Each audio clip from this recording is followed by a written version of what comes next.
نحمده ونستعينه ونستغفره ونؤمن به ونتوكل عليه ونعوذ بالله من شرور أنفسنا ومن سيئات أعمالنا من يهده الله فلا مضل له ومن يضلله فلا هادي له ونشهد أن محمدا عبده ورسوله أرسله بالحق بشيرا ونذيرا وداعيا إلى الله بإذنه سراجا وقمرا منيرا وصلى الله تعالى عليه وعلى آله وسلم بارك وسلم تسليما كثيرا كثيرا أما بعد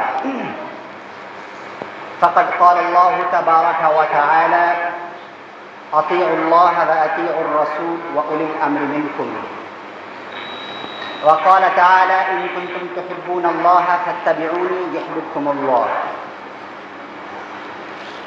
وقال تعالى في القرآن المجيد والفرقان الحميد في موضع آخر لقد كان لكم في رسول الله أسوة حسنة وقال النبي صلى الله عليه وسلم إنما بعثت معلما لأتمم مكارم الأخلاق صدق رسول الله صلی اللہ علیہ وسلم. سب سے پہلے مشیت کے انوار سے نقش روئے محمد بنایا گیا. سب سے پہلے مشیت کے انوار سے نقش روئے محمد بنایا گیا. پھر اسی نقش سے مانگ کر روشنی بزم کون و مکان کو سجایا گیا. چمکی ہے حلیمہ کی قسمت انوار درخشاں آتے ہیں وہ رم جھم ابر کرم تشریف محمد لاتے ہیں. اللہم صلی علی سیدنا محمد وعلی آل محمد کما صلیت علی ابراہیم وعلی آل ابراہیم انک حمید مجید. معزز سامعین کرام، مصلیان اعظام اور دینی بھائیوں، اللہ نے اس کائنات میں مخلوق کی تقسیم حیوان ناطق اور حیوان غیر ناطق کے اعتبار سے، یعنی بولنے والے مخلوق اور نہ بولنے والی مخلوق، بات کرنے والی مخلوق اور نہ بات کرنے والی مخلوق، جسے ہم اصطلاح میں حیوان ناطق یا حیوان غیر ناطق کہتے ہیں. قرآن میں اللہ تبارک و تعالیٰ نے حیوان غیر ناطق کے لیے یا اس کی ہدایت کے لیے کوئی الگ سسٹم نہیں رکھا، بلکہ قرآن نے کہا کہ ربنا الذی اعطى كل شيء خلقه ثم هدى. یہ تم حیوان غیر ناطق دیکھ رہے ہو، مثلا چرند پرند، جانور، نباتات، بناتات، پیڑ پودے، چاند، سورج، ستارے، سیارے، سولر سسٹم، یہ تم جو بھی دیکھ رہے ہو اس کی میں نے ایک میموری فٹ کر دی ہے جو اپنے اعتبار سے چلتی رہتی ہے. مثلا کبھی سورج بے وقت نہیں نکلتا اور کبھی بے وقت نہیں ڈوبتا، یہ اس کے نظام میں نہیں ہے. چاند دن میں نہیں نظر آ سکتا، یہ اس کے نظام کا حصہ نہیں ہے. جانور اپنے کھانے کے علاوہ وہ کھانا نہیں کھا سکتے جو اس کے معدے کے لیے نقصان دہ ہے. مثلا بکری گوشت نہیں کھا سکتی، شیر گھاس نہیں کھا سکتا، یہ اس کے نظام کا حصہ نہیں ہے، کیونکہ اللہ نے اس کے نظام میں یہ چیز فٹ نہیں کی ہے. جانوروں کو کوئی چیز سیکھنے کی ضرورت نہیں پڑتی. ربنا الذی اعطى كل شيء خلقه ثم هدى. اللہ نے ان تمام حیوان غیر ناطقین کے لیے ایک نظام فٹ کر رکھا ہے. اسی لیے اگر آپ نے زراف دیکھا ہوگا، اتنی ہائٹ سے وہ بچہ گرتا ہے اس کے شکم سے اور چند منٹ میں ہی وہ ماں کا دودھ پینے لگتا ہے. اسے کس نے بتایا، اسے کس نے سکھایا ہے اٹھنا ہے اور ماں کے دودھ کی طرف لپکنا ہے؟ مرغی کے چکن کو، چھوٹے بچے کو کس نے سکھایا کہ بلی تمہاری دشمن ہے؟ یہ اس کے نظام کا حصہ ہے، اسے سکھایا نہیں جاتا. الغرض حیوان غیر ناطق یعنی نہ بولنے والی مخلوقات میں جس پر بھی آپ غور کریں گے آپ دیکھیں گے کہ اسے الگ سے کوئی چیز سکھائی نہیں گئی ہے، بلکہ وہ خود اپنے نظام کے تحت وہ کام کرتے چلے آ رہے ہیں۔ جبکہ ہم انسان جو کہ حیوان ناطقین ہیں، بولنے والے مخلوق ہیں، اس کا تعلق الگ ہے۔ اس کے تعلق سے اللہ نے فرمایا واللہ اخرجکم من بطون امہاتکم لا تعلمون شیئا، کہ جب اللہ نے تم کو ماں کے پیٹ سے پیدا کیا تو تم کچھ نہیں جانتے تھے۔ لا تعلمون شیئا، تم کچھ بھی نہیں جانتے تھے۔ تمہارے نظام میں اب ہر چیز ڈالی جائے گی، تمہارے سسٹم میں اب ہر چیز ڈالی جائے گی۔ وہ کیسے ڈالی جائے گی؟ علم الانسان ما لم یعلم، انسان کو وہ سکھایا جائے گا جو وہ نہیں جانتا ہے۔ الذی علم بالقلم، جس نے انسان کو قلم کے ذریعے علم دیا، اور انسان نے جو بھی چیز حاصل کی وہ اس کا کسبی ہے، حاصل شدہ ہے، اس نے حاصل کیا ہے۔ یہ نظام حیوان ناطق اور حیوان غیر ناطق کے درمیان فرق ہے کہ اگر ہم یہاں بیٹھے ہیں تو ہمیں چلنا سکھایا گیا ہے، ہمیں بیٹھنا سکھایا گیا ہے، ہمیں یہ بتایا گیا ہے کہ اللہ ایک ہے، ہمیں یہ سکھایا گیا کہ نمازیں ایسے پڑھی جاتی ہیں، یہ ہمارے نظام کا حصہ ہے۔ اسی لیے اللہ نے جانور، مخلوقات، چرند پرند کے لیے کوئی انبیاء وغیرہ نہیں بھیجا، کوئی ایسا مصلح نہیں بھیجا، جبکہ ہمیں سکھانے کے لیے قرآن نے کہا کہ آدم سے لے کر آخری نبی سیدنا حضرت محمد الرسول اللہ احمد مصطفیٰ، محمد مصطفیٰ سرور کائنات کالی کملی والے کو بھیجا۔ کیوں؟ تاکہ اس امت کے لیے سامان آخرت پیش ہو، کیونکہ اسے کچھ پتہ ہی نہیں ہے، اسے کچھ نہیں پتہ ہے۔ اب ایک رسول آئے گا جو ہمیں ہر چیز سکھائے گا۔ اسی لیے اللہ تعالیٰ نے ایک نظام قائم کیا۔ یہ نظام آدم سے لے کر رسول اکرم صلی اللہ علیہ وسلم تک صرف ایک بات پر دلالت کرتا ہے، صرف ایک بات کی طرف غماز ہے، ایک بات کی طرف اشارہ کرتا ہے، وہ یہ ہے کہ کہہ دو کہ اس پوری کائنات کا مالک ایک ہے، وہ تمہارا رب ہے، وہ اللہ ہے، اور میں تمہارا نبی ہوں۔ یہ تمام نبیوں نے اپنے تعلق سے اور اللہ کے تعلق سے یہ سیکھا۔ احکامات اوپر نیچے ہو سکتے ہیں، عبادات اوپر نیچے ہو سکتے ہیں، کم زیادہ ہو سکتے ہیں، لیکن بنیادی مقصد تمام کا ایک ہی ہے۔ اور 12 ربیع الاول کو مکہ کی سرزمین میں صبح صادق 4:20 پر ہمارے آپ کے سرور کائنات احمد مصطفیٰ، محمد مصطفیٰ اسی مقصد سے لے کر دنیا میں تشریف لاتے ہیں۔ اب میں آپ کو جناب محمد رسول اللہ صلی اللہ علیہ وسلم کی پیدائش کا وقت کا منظر، ان کی ظاہری اور باطنی تمام چیزوں کو آپ کے سامنے مختصر وقت میں رکھنے کی کوشش کروں۔ اللہ کے رسول صلی اللہ علیہ وسلم خاندان کے اعتبار سے انفس، سب سے زیادہ نفیس اور عمدہ۔ رسول اکرم صلی اللہ علیہ وسلم نے فرمایا کہ اللہ نے تمام قبائل میں عرب کو چنا میرے لیے، پھر عرب میں تمام قبائل میں مضر کو چنا، قبیلے مضر کو میرے لیے چنا کہ میں وہاں پیدا کیا جاؤں، پھر تمام مضر میں قریش کو چنا میرے لیے۔ اگر آپ قریش کے معنی دیکھیں گے، ایک ہوتا ہے سمندر کی سردار مچھلی۔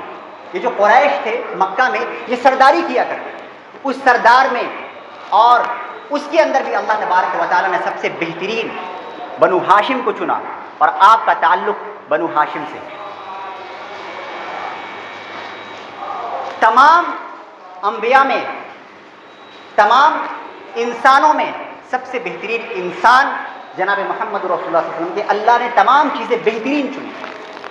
صبح صادق کے وقت آپ کی ولادت ہوتی ہے، اور عبداللہ ابن مسعود کی والدہ، غور سے سنیے گا، عبداللہ ابن مسعود کی والدہ آپ کی دائی ہیں۔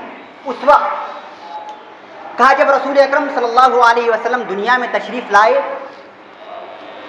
اس وقت صبح صادق 4:20 کا وقت تھا۔ یہ وقت مکہ کے کیلنڈر کے اندر لکھا ہوا ہے۔ زائرین مکہ، جو لوگ مکہ جاتے ہیں یا وہاں انہوں نے حج عمرہ کیا ہوگا، یقیناً دیکھا ہوگا کہ 12 ربیع الاول میں منٹ بھی اور سیکنڈ بھی لکھا ہوتا ہے۔ 12 ربیع الاول صبح صادق کا وقت۔ بتانا مقصد یہ ہے کہ اس وقت کمرے کے اندر روشنی چھا جاتی ہے، اور آپ صلی اللہ علیہ وسلم کس طریقے سے پیدا کیے گئے؟ انسانی علاج و معالجت کے طریقے پر میڈیکل سائنس سے یہ بات بتائی جاتی ہے، اور ہم جانتے ہیں کہ جب انسان پیدا ہوتا ہے تو ماں کی آنت بچے کی آنت سے ملی ہوتی ہے، اسے ڈاکٹر بعد میں کاٹتا ہے، لیکن آپ کے تعلق سے یہ بات بتائی جاتی ہے کہ آپ کا آنت پہلے سے کٹا ہوا ہے۔ دوسری بات، جب بچہ پیدا ہوتا ہے تو بہت زیادہ خون وون کا مسئلہ ہوتا ہے، یہ بات بتائی جاتی ہے کہ آپ صلی اللہ علیہ وسلم بالکل صاف ستھرے پیدا ہوئے۔ تیسری امپورٹنٹ بات، آپ صلی اللہ علیہ وسلم پہلے سے ختنہ شدہ تھے، یعنی انہیں ختنہ کرایا نہیں گیا۔ یہ تین صفات، عبداللہ ابن مسعود کی والدہ حیرت میں تھی کہ یہ کون بچہ ہے، ماں کے پہلو میں لٹا دیا، ماں کے پہلو میں لٹا دیا۔ حضرت آمنہ فرماتی ہیں کہ میرا لال عبداللہ کا کمال، امت کے لیے جاہو جلال کیا ہوتا ہے، میں دیکھتی ہوں کہ فوراً سجدے میں چلا جاتا ہے۔ اللہ کے رسول نے اسی وقت ایک لمبا سجدہ کیا اور سجدے کے بعد ہاتھ اٹھایا آسمان کی طرف۔ چند لمحوں کا بچہ ہے، ہاتھ اٹھایا آسمان کی طرف، یہ بتانے کے لیے کہ اشہد ان لا الہ الا اللہ و اشہد ان محمد عبدہ، کہ اب اللہ واحد۔ حضرت آمنہ آگے فرماتی ہیں کہ میں نے قیصر و کسریٰ کی بادشاہت دیکھی ہے، میں نے قیصر و کسریٰ کے چمکتے ہوئے محل دیکھے ہیں، اس کے قلعات دیکھے ہیں، اس کی میں نے روشنیاں دیکھی ہیں، میرے کمرے میں اس سے زیادہ کبھی میں نے ان قلعوں میں نہیں دیکھا روشنی جتنا میں نے اس صبح روشنی دیکھی۔ یہ ہمارے اور آپ کے نبی سرور کائنات رسول اکرم صلی اللہ علیہ وسلم کی پیدائش ہے۔ آگے چلتے ہیں، حلیمہ سعدیہ جو آپ صلی اللہ علیہ وسلم کی رضائی ماں ہیں، دودھ پلانے والی، مکہ میں آپ نے کسی بھی عورت کا دودھ نہیں پیا۔ قبیلہ سعد کی ایک واحد خاتون ہے جس کو اللہ نے یہ شرف بخشا کہ وہ نبی کریم صلی اللہ علیہ وسلم کو دودھ پلائے، اور آپ نے انہیں کے سینے کو قبول کیا۔ حلیمہ سعدیہ آپ صلی اللہ علیہ وسلم کو اپنے گھر لے کر آتی ہیں، اور قبیلہ سعد کے اندر ایک بات بہت مشہور تھی، واقعی کی بات اہم ہے، ذرا دھیان سے سنیے گا، کہ جب رات ہوتی تو لوگ اپنے محل سے روشنیوں کو بجھا دیا کرتے، بہت سردار ہوا کرتا کوئی تو اپنے گھروں میں روشنی بچائے رکھتا۔ ان کے پڑوسن کہتی ہیں حلیمہ سعدیہ کو، کیا حلیمہ سعدیہ تم اتنی امیر ہو گئی ہو کہ راتوں کو چراغ نہیں بجھاتی، راتوں کو چراغ نہیں بجھاتی، ایسا کون سا چراغ تمہارے ہاتھ لگ گیا ہے؟ تمام ہمجولیوں کو بلایا، آؤ تمہیں دکھاتی ہوں کون سا چراغ میرے ہاتھ لگا ہے، آؤ میں تمہیں دکھاتی ہوں کون سا چراغ میرے ہاتھ لگا ہے۔ وہ آتی ہیں اور دیکھتی ہیں کہ نبی کریم صلی اللہ علیہ وسلم بالن میں لیٹے ہوئے ہیں۔ کہا واللہ ما نحتاج الى السراج منذ ذلك اخذنا هذا الولد، خدا کی قسم ہم نے تمام دیے توڑ دیے جس دن سے یہ بچہ میرے گھر میں آیا ہے۔ لا نحتاج الى السراج، مجھے روشنی کی کوئی ضرورت ہی نہیں ہے، اتنا چمکدار چہرہ۔ عندما یضحک یتلألأ فی الجدر، جب اللہ کے رسول صلی اللہ علیہ وسلم مسکراتے تو سامنے دیوار پر روشنیاں بکھیرتے۔ اذا تکلم یخرج النور من ثنایاہ، جب بات کرتے تو دونوں ثنیہ سامنے کے دانت کو بولتے ہیں، اس میں ایک تھوڑا سا سوراخ تھا، اس میں سے روشنی نکلتی۔ ھکذا کان رسول اللہ صلی اللہ علیہ وسلم، یہ ہمارے اور آپ کے رسول اکرم صلی اللہ علیہ وسلم۔ حضرت ابو ہریرہ رضی اللہ تعالیٰ عنہ سے پوچھے، کیف وجدت رسول اللہ صلی اللہ علیہ وسلم، کیسے ہیں رسول اکرم صلی اللہ علیہ وسلم، بتائیے آپ۔ کہا کلیلۃ البدر، پھر کہا لا لا لا لا من قبلہ ولا من بعدہ مثلہ، کہ 14ویں کا رات دیکھا ہے، 14ویں کا رات کی چاند دیکھی ہے آپ نے، بالکل ویسا۔ پھر فوراً ہی کہتے نہیں نہیں نہیں، ویسا بھی نہیں، نہ ویسا نہ اس جیسا، پہلے آیا نہ کبھی کوئی آئے گا۔ وہیں حسان بن ثابت ہے، کہتے ہیں آنا بھی کیسے تھا، وَأَحْسَنَ مِنْكَ لَمْ تَرَ قَطُّ عَيْنِي وَأَجْمَلَ مِنْكَ لَمْ تَلِدِ النِّسَاءُ خُلِقْتَ مُبَرَّأً مِنْ كُلِّ عَيْبٍ كَأَنَّكَ قَدْ خُلِقْتَ كَمَا تَشَاءُ۔ سنیے حسان بن ثابت کیا کہتے ہیں، وَأَحْسَنَ مِنْكَ لَمْ تَرَ قَطُّ عَيْنِي، آتا بھی کیسے، آتا بھی کیسے، میری آنکھوں نے اس سے زیادہ خوبصورت کوئی انسان نہیں دیکھا۔ وَأَحْسَنَ مِنْكَ لَمْ تَرَ قَطُّ عَيْنِي وَأَجْمَلَ مِنْكَ لَمْ تَلِدِ النِّسَاءُ، اس سے زیادہ خوبصورت کسی ماں نے جنا ہی نہیں، آتا کیسے؟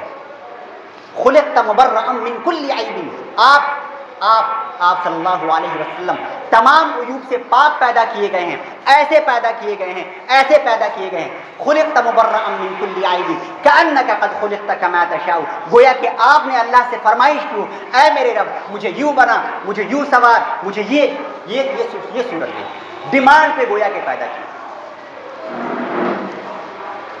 وأحسن منك لم تر قط عين وأجمل منك لم تلد النساء خلقت مبرأ من كل عيب كأنك قد خلقت كما تشاء۔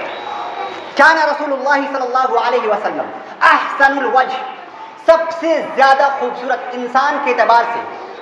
فارسی کے بہت بڑے شاعر ہیں، گلستہ بوستہ جنہوں نے لکھی، شیخ سعدی نے کہتے ہیں حسن یوسف دم عیسیٰ، یہ صرف میں آپ کو نبی کریم صلی اللہ علیہ وسلم کی ظاہری خوبصورت بتا رہا ہوں، صرف ظاہری خوبصورت، ابھی باطنی خوبصورت کا بھی تذکرہ کرنے والا ہوں۔ فرماتے ہیں حسن یوسف دم عیسیٰ ید بیضا آنچ داری، حسن یوسف دم عیسیٰ ید بیضا آنچ داری آنچ خوبا ہما دارن تو تنہا داری۔ ترجمہ سنیے، حسن یوسف مشہور ہے زمانے میں، مصر کی عورتوں نے اپنے ہاتھ کاٹے تھے، یہ واقعات آپ نے 1000 بار سنے ہوں۔ حسن یوسف دم عیسیٰ، عیسیٰ علیہ السلام کو اللہ نے روحانی صلاحیت دی تھی مردہ کو زندہ کرنے کی۔ ید بیضا، موسیٰ علیہ السلام کے پاس اللہ نے یہ روشنی دی تھی کہ اگر ہاتھ کو ایسے کرتے تو یہاں سے یخرج النور من بین یدیہ، ان کے ہاتھوں سے روشنی نکلتی۔ یہ تمام خصوصیات، یہ تمام امر ایک طرف ہے، یہ تمام معاملات ایک طرف ہیں۔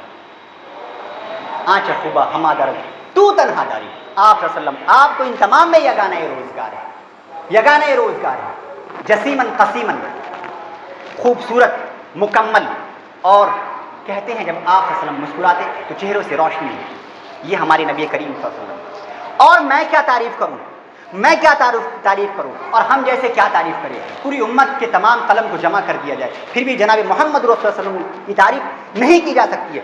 آخری تعریف جو کی ہے وہ حسان بن ثابت نے کی ہے، فرمایا ما ان مدحت محمدا بمقالتی، ما ان مدحت محمدا بمقالتی ولكن مدحت مقالتی بمحمد صلی اللہ علیہ وسلم۔ میں کیا تعریف کروں گا، سنو، میں نے محمد صلی اللہ علیہ وسلم کی تعریف نہیں کی، بلکہ میں نے ان کے نام سے ضرور اپنے اشعار کی مدح سرائی کی، جو میں نے چونکہ اپنے اشعار میں اس کا نام لیا ہے، میں نے اپنے کلمات میں ان کا نام لیا ہے، لہٰذا میرے کلمات بالا تر ہو گئے ہیں، میرے کلمات اعلیٰ ہو گئے ہیں ان کے نام کے ذکر کی وجہ سے۔ ما ان مدحت محمد بمقالتی ولكن مدحت مقالتی بمحمد صلی اللہ علیہ وسلم۔ یہ تو بول حسان بن ثابت، یہ ہماری اور آپ کے کالی کملی والے قصہ ہیں۔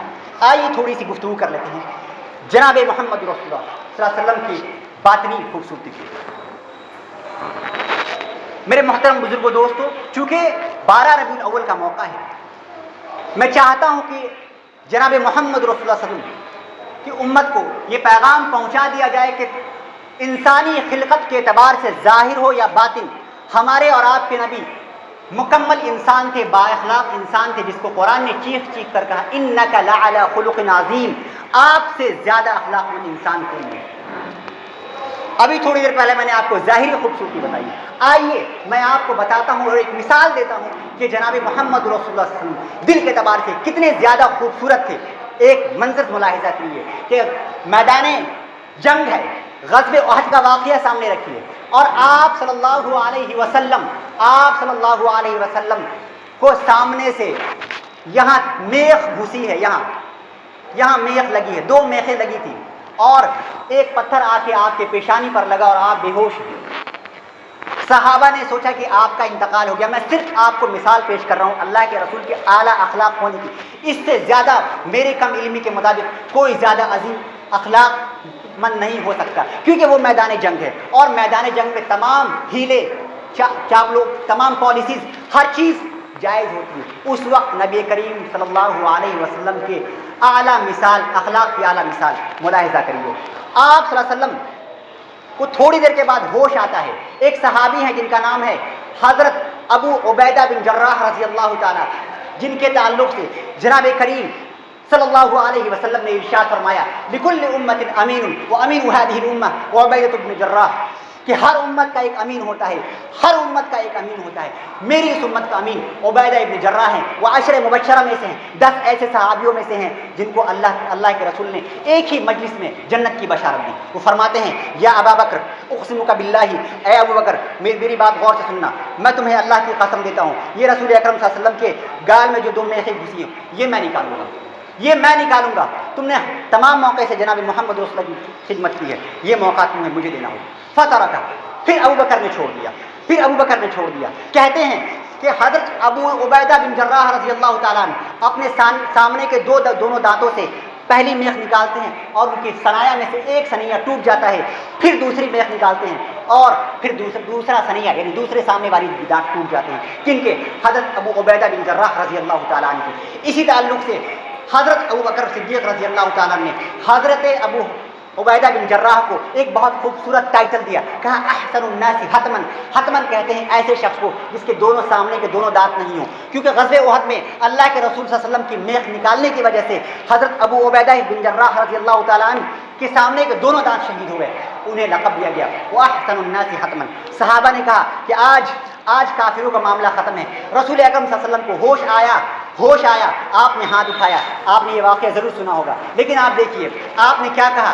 صحابہ نے سوچا رسول اکرم صلی اللہ علیہ وسلم بد دعا فرما رہے ہیں، لیکن آپ نے کہا اللہم اغفر لی قومی انہم لا یعلمون، اے اللہ میری قوم کو معاف فرمانا۔ کون ہے یہ پتھر مارنے والی قوم؟ ہے کون ہے یہ سامنے سے تیر چلانے والی قوم؟ ہے موقع کیا ہے؟ غزوہ احد، جہاں پر دشمنوں کو مارنا جائز ہوتا ہے، کہتے ہیں everything is fair in love and war, ہر چیز لو اور وار کے اندر جائز ہوتی ہے۔ وہاں پر کیا کہا؟ معاف کرتا ہوں میں نے، اللہم اغفر لی قومی، اے اللہ میری قوم کو معاف فرما۔ کہاں؟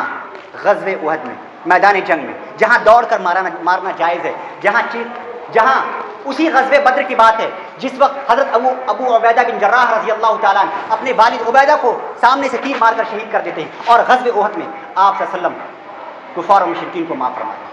اس سے زیادہ کیا اخلاق کی مثال پیش کی جا سکتی ہے؟ ویسے آپ نے ہزاروں واقعات سنے ہوں گے، لیکن مجھے ایسا لگتا ہے کہ تاریخ کے اندر یہ واقعہ سب سے زیادہ دردناک ہے، جس وقت آپ صلی اللہ علیہ وسلم کو پورا حق تھا کہ، اور حدیث میں آتا ہے اگر جناب محمد رسول اللہ علیہ وسلم بد دعا کر دیتے تو نہ جانے وہ قوم کہاں جاتی، لیکن وہ نبی بد دعا کرنے کے لیے آئے ہی نہیں، وہ نبیوں میں رحمت، لقب پانے والا، مرادیں غریبوں کی بر لانے والا، یتیموں کا والی، غلاموں کا مولا۔ میرے محترم بزرگوں دوستو، یہ ہمارے اور آپ کے نبی کے اعلیٰ مثال کی ایک مثال، مثالوں میں سے ایک مثال۔ 12 ربیع الاول کے موقع سے میں آپ کو آپ کے نبی، ہمارے نبی کا واسطہ دے کر آج ایک بات آپ کے سامنے کہہ کر جاؤں گا۔ میری بات کو غور سے سنیے گا۔ قیامت کے دن ہو سکتا ہے شاید میں آپ سے سوال بھی کروں کہ میں نے آپ کو یہ بات ضرور کہی تھی، اور کب کہی تھی؟ 12 ربیع الاول کے موقع سے کہی تھی۔ میرے دوستو بات یاد رکھیے گا، میں آپ کو آپ کے نبی سرور کائنات تاجدار مدینہ محمد مصطفیٰ کالی کملی والی کے واسطے سے یہ بات کہنے جا رہا ہوں۔ 12 ربیع الاول کے موقع سے ہو سکتا ہے شاید آپ کا نبی بھی سوال کرے کہ میرا کوئی پیغام پہنچانے والا تمہارے سامنے میری ایک بات کہہ کر گیا تھا۔ ان کی ایک حدیث ہے، آج اس موقع سے اس مجلس میں ہم آپ عہد کر کر اٹھیں گے، سلمن قطعک واعط من حرمک واعف عمن ظلمک۔ نبی کے اخلاق میں سے آج اس حدیث پر ہم عمل کر کے اٹھیں گے۔ میں آپ کو سمجھاتا ہوں کرنا کیا ہے۔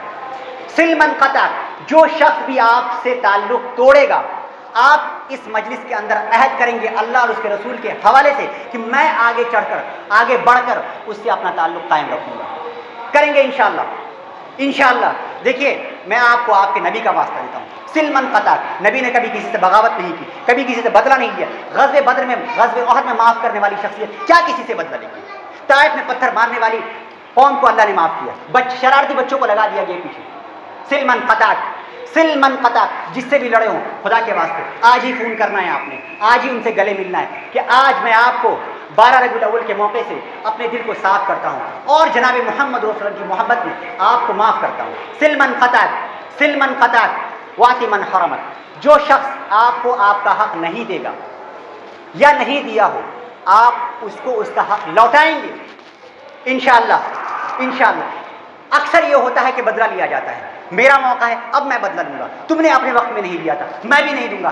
آپ یہ نہیں کریں گے۔ اگر آپ کو آپ کے رسول سے ذرا سی محبت ہے تو آپ کہیں گے کہ تو نے مجھے اپنے وقت میں نہیں دیا تھا، میں اپنے وقت میں دوں گا، کیونکہ مجھے اپنے نبی سے محبت ہے۔ انشاءاللہ واعف عمن ظلمک، واعف عمن ظلمک، جو بھی شخص آپ پہ ظلم کرے گا، ظلم کئی اعتبار سے کیا جاتا ہے، آپ کا حق لے کر، آپ کا دل دکھا کر، آپ کو مار کر، کسی بھی طریقے سے آپ کے ساتھ زیادتی کی گئی ہے، آپ نبی کریم صلی اللہ علیہ وسلم کی بہترین امت بن کر مثال پیش کریں گے اور کہیں گے میں نے تم کو 12 ربیع الاول کے موقع سے، ولادت رسول کے موقع سے ان کی محبت میں نے تمہیں معاف کی۔ انشاءاللہ انشاءاللہ ثم انشاءاللہ۔ دیکھو یہ ہمارے اور آپ کے رسول صلی اللہ علیہ وسلم کی بنیادی چیز تھی، آپ نے زندگی کے ہر موقع پہ اس پہ عمل کیا ہے، اور قرآن نے فرمایا ہے وَلَقَدْ كَانَ لَكُمْ فِي رَسُولِ اللَّهِ أُسْوَةٌ حَسَنَةٌ۔ یہ ہے اسوہ، یہ ہے آدرش، یہ ہے سویلائزیشن، یہ ہے کلچر، یہ ہے پرنسپل جس کو جناب محمد رسول اللہ علیہ وسلم نے جی کر دکھایا ہے،